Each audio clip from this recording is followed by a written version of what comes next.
Right here we're on the intersection of Bryanstock Trail and Metro Road. This reported structure fire came in immediately after units are clearing from our North Melrose fire.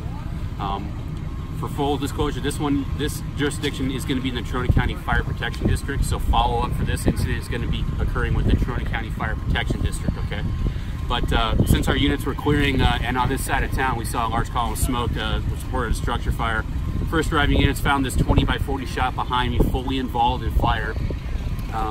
Entry into the shop was determined to be unsafe for firefighters. The roof was collapsing. We had collapsing power lines, venting gas that was on fire from vehicles, and different sizes of propane and other gas bottles inside the structure. So entry was deemed unsafe for firefighters. So the tactic was to elevate and basically drown it with our ladder truck and large diameter hand lines. So that's what we did, and right now we're just mopping up hot spots, and the inspectors are starting their investigations to see if they can determine the cause. So as of right now, no civilian injuries have been reported, no firefighter injuries have been reported.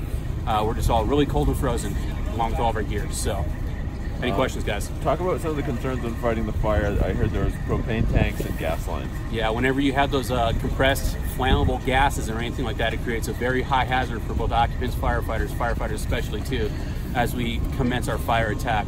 So when we do that, we got to make sure that we look at that and mitigate the hazard if we can, or maintain a safe distance from it. So that's a challenge when fighting one of these fires, is keeping a heads up for that. It's because we have no idea what's inside.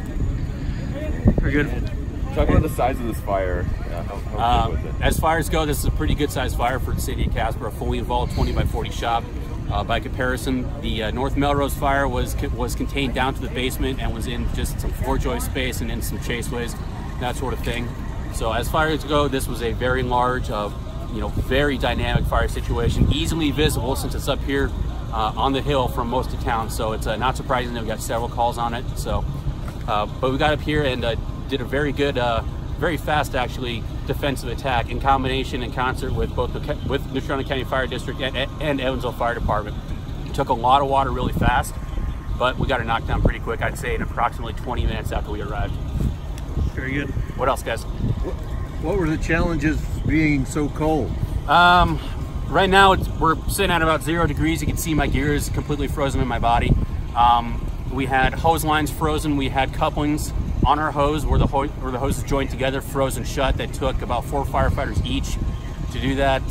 We have just frozen everything. The fire hoses are frozen. The couplings on the fire trucks are frozen. Our air masks are frozen. So you guys, if you can see that, my mask got frozen up too. So literally everything is frozen. We just ask everyone in this extreme cold, we know you're trying to heat your homes, we know you're trying to stay warm, we are too. If you're not safe with this heating equipment though, we find ourselves out like this. Not to speculate that this is caused by a heating equipment malfunction, but that's typically what we see when conditions get like this, is improper use of heating equipment. So let's be careful with that stuff and give us a chance to get our gear thawed before we go to the next one.